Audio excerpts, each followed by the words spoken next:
Bapak Ibu dan Saudara, kembali lagi di Ngopi bareng Ngobrol untuk Pertumbuhan Iman. Dan bulan ini masih bicara soal kemerdekaan dan kebebasan. Boleh memperkenalkan diri? Saya itu Agnes Yeni, biasa dipanggil Agnes atau Yeni. Nama lengkap saya Radityo Chandra, tapi teman-teman kerap memanggil saya Temi.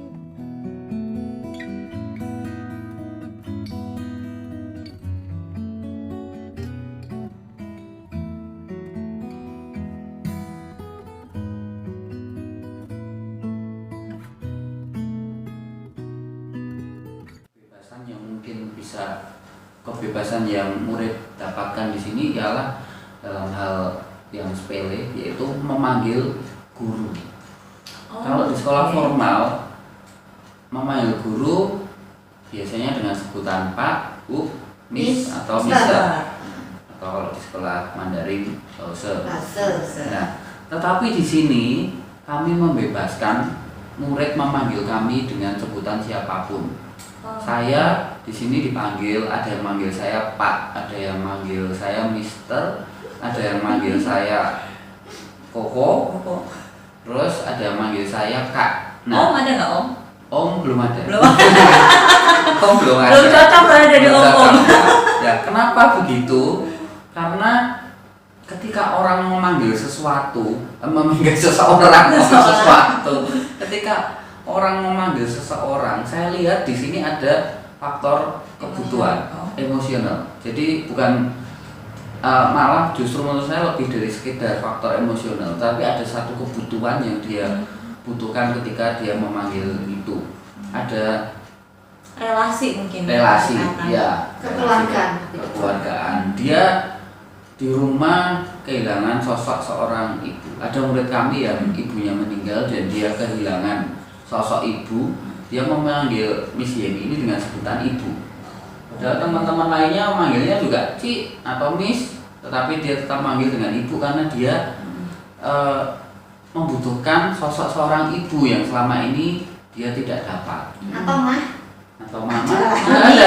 Ada yang manggil kami mama, papa juga ada. Mama Yeni, Papa Temi. Ya, ada juga karena di rumah dia tidak mendapatkan figur itu. Jadi dia merasa dapat figur mama papa di sini. Nah, kami membebaskan anak memanggil itu supaya kebutuhan-kebutuhan psikologis mereka terpenuhi. Jadi fokus pembelajarannya bukan hanya intelektual ya, Bukan. kognitif ya. Bukan kognitif akademis, justru kami lebih Karakter. fokusnya ke karakter dan life skill. Kami senang kalau misalkan ada murid kami yang mulai dari kecil sudah ketemu bakatnya. Kami ini senang. Setelah dia bersekolah di sini dari SD, di SMA kami sudah tahu bakatnya, yaitu jualan nasi goreng. Spesifik ya, Spesifik, nasi goreng. Nasi goreng. Ya mungkin semoga nanti bisa ke bakmi goreng dan sebagainya. Sudah belajar dari pembelajaran ketika kami sudah tahu, oh anak ini memang suka dalam bidang masak-memasak. Ya, tugas-tugasnya kami hubungkan dengan jualan. Misalkan tugas IPS, ya, secara simpel saya jelaskan, tugas IPS-nya ya dia harus bisa jual itu. Ada ilmu ekonominya, marketingnya, dia harus bisa jual itu. Tidak hanya sekedar bisa memproduksi, tetapi bisa memasarkan. Nah ini kami masukkan di dalam kurikulum. Seperti tadi yang bertani. Yang bertani juga masuk di kurikulum. Jadi setiap anak konversi. Setiap anak itu mendapatkan tugas yang berbeda. Nah, ini mungkin juga menjadi satu hal yang menjadi salah satu kemerdekaan dari homeschooling. Kalau di sekolah formal kan biasanya ya tugas sama, seragam. Kalau kami ujian pun, kecuali ujian negara tentunya, kalau ujian sekolah pun kami juga membuat sesuai dengan anak. Hanya ada patokan kurikulum. Ya, patokan kurikulum ada, pasti ada. Semua pasti ada patokannya. Tetapi kami mengembangkannya. Nah, itu yang menjadi salah satu bentuk kebebasan dan kemerdekaan kami sebagai homeschooling. terutama pandemi. Nah, terutama zaman Di pandemi ini kami rasa homeschooling jauh lebih siap. Wah. Itu di luar sana memang banyak yang bilang seperti itu. Jadi karena kami terbiasa kalau mereka belajar di rumah juga sudah bisa, belajar di sekolah juga ya sama sistemnya, hanya mereka sudah mudeng lah, kurang lebih seperti itu. ya. Nah, kalau muridnya sendiri dari mana aja? Di sekitar Jogja atau di luar Jogja? Ya, secara yang banyak memang dari Jogja, dari sekitar dari luar Jogja ada, dari beberapa kota di Jogja. Ya, ceritanya sih yang Nusantara seperti namanya. Nusantara, Nusantara. Nah, kalau Magetan, Papua sudah ada. Papua juga. Sudah lulus. Sekarang kerja di kantor Bupati Papua. waduh. Jakarta, Lah, kalau yang di luar kota itu lo terus belajarnya gimana? kami kirim modul, Oh, baik. mereka belajar, kami juga menyediakan layanan online, Kalau video Di- call dan sebagainya. mereka punya guru, kami ada dalam satu grup. Contoh misalkan nih ya, ada yang di Tangerang, katakanlah yang saya bilang tadi mungkin atlet, dia dalam asuhan Bapak Chandra Wijaya saat ini badminton, ya. Kami juga satu grup dengan guru-guru yang ngajar mereka tuh di sana. Kita ngerti udah sampai apa modulnya, ini enggak, kita tiap hari juga gurunya presensi, semuanya kita pantau full. Gitu ya. Jadi mereka dimanapun mereka berada, itu mereka ada laporan dalam satu hari mereka belajar berapa jam, belajar apa, dengan siapa. Itu semua terinci dalam aturan-aturan yang dalam bentuk form-form itu. Nanti gurunya misalkan guru BPK Penabur, guru dari BINUS, guru mana itu semuanya di grup itu kita komunikasi dengan baik.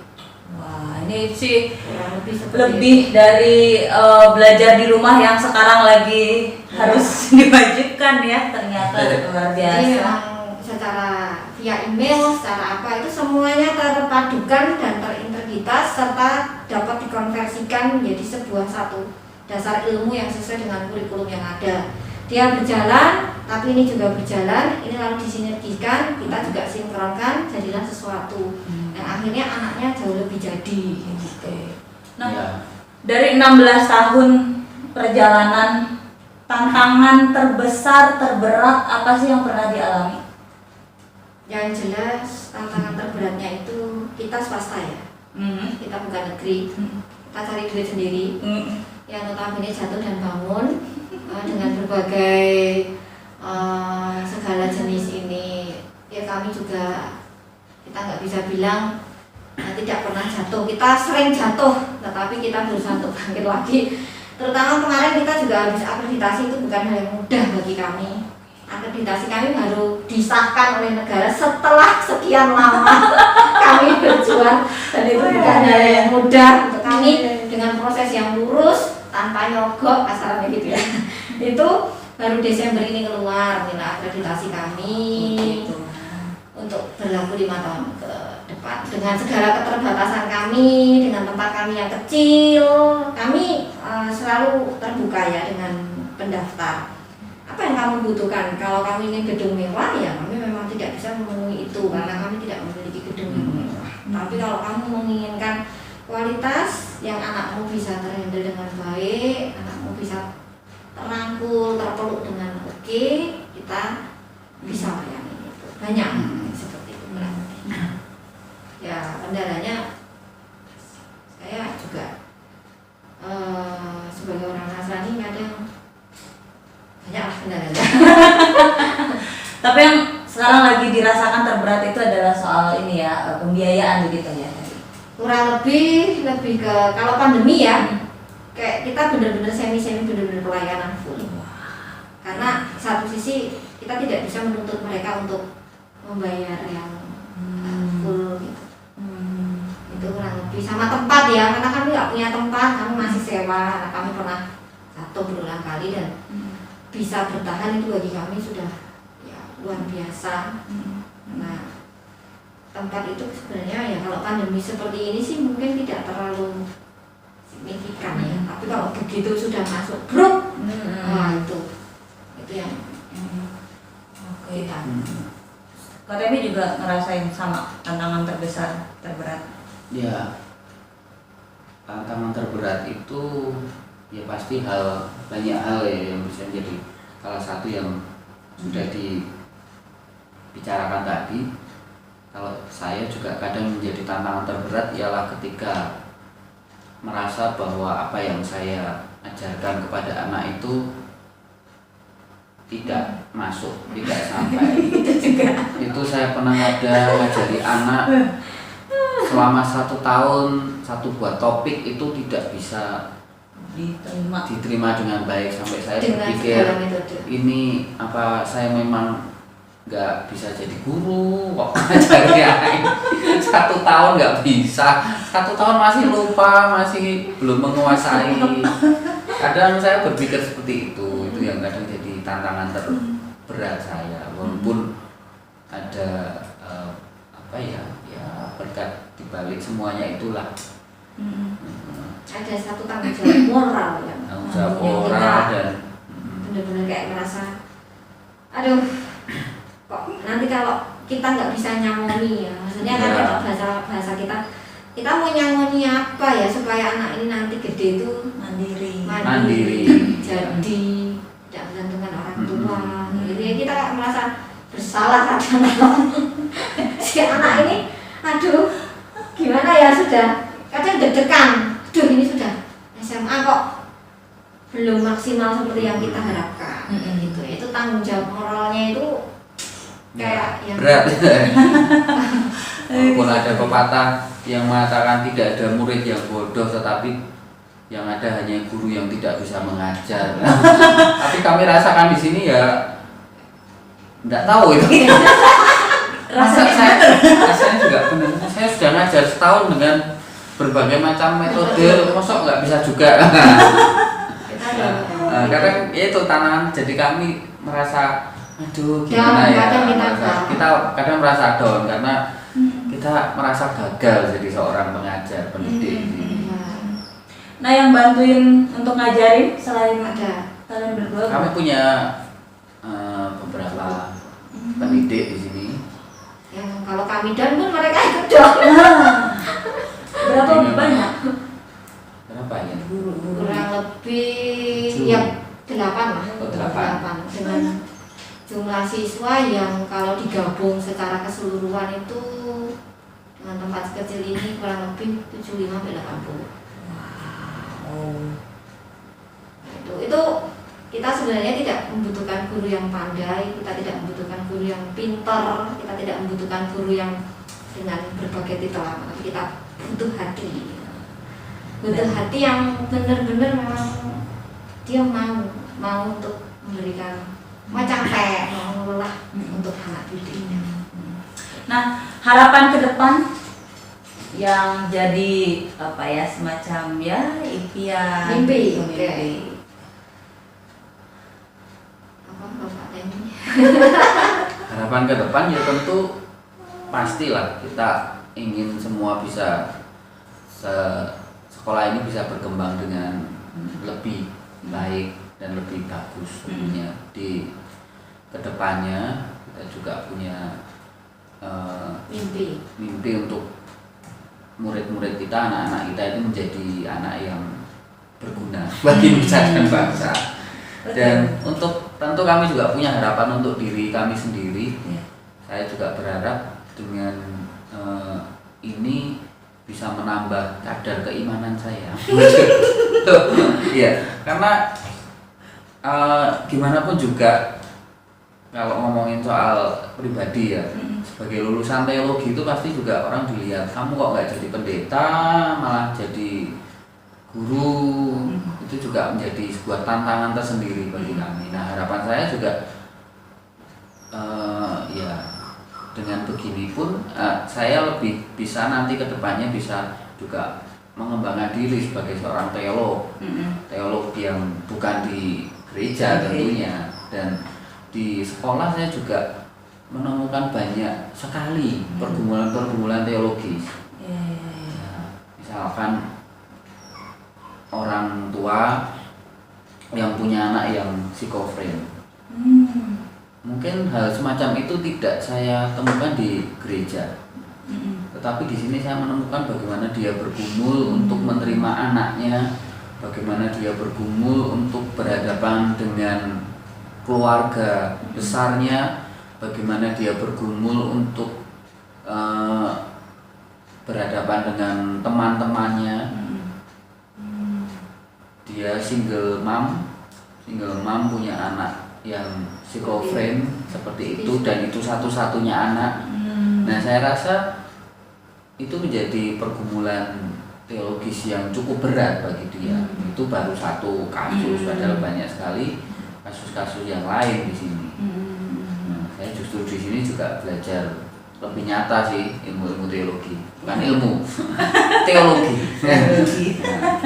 Jadi sendiri punya harapan apa? Harapan ya, kita tuh tidak memiliki harapan yang terlalu besar ya.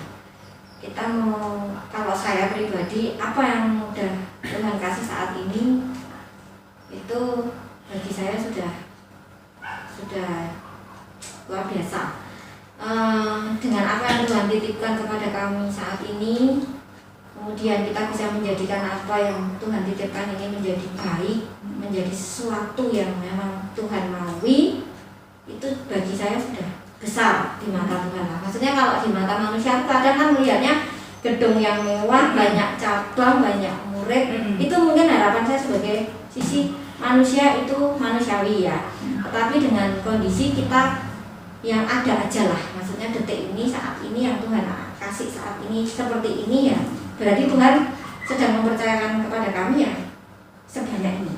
Ya, apa yang kita sudah dipercayakan ya kita opini aja lah. Masalah nanti Tuhan tiba-tiba mengutus seorang investor terus mungkin atau apa itu bonus. Semoga deh habis lihat ngopi ini ada juga tertarik investasi di sini. Jadi kita nggak bisa. Cuma kalau misalnya kayak KTM tadi membahas tentang kebutuhan khusus, biar bagaimanapun juga di tempat kami tetap kami batasi. Karena kita melihat ketersediaan Tenaga juga ya. tapi yang jelas kita semaksimal mungkin. Nah, terakhir nih apa yang pengen kalian sampaikan untuk Bapak Ibu yang lagi ngopi bareng sama kita hari ini? Ayo Bapak ini. Yang saya ingin sampaikan adalah ini saya berbicara karena bukan berarti saya belum punya anak ya. Saya pernah melahirkan, saya pernah kehilangan 4 kali seorang anak, dan saya pernah merasakan bagaimana beratnya menjadi seorang wanita ya. Ada jadi pengen nangis. Apapun anak Anda, siapapun anak Anda itu harapan cintailah dengan berbagai kekurangan dan keterbatasannya. Jangan sampai salah didik, jangan sampai menjadi sesuatu yang nantinya juga akan merepotkan kalian sendiri dan kalian yang ada cuma uring-uringan menyalahkan siapa gini-gini, tapi bener-bener cintailah ya, anak itu nggak pernah salah. Thank you ya. Karena Kurang lebih sama ya. begitu aja. Jadi apapun Ya. kondisi, bagaimanapun kondisi anak-anak yang Tuhan percayakan pada kita, cintai mereka dengan sepenuh hati, karena kalau sudah cinta kita pasti akan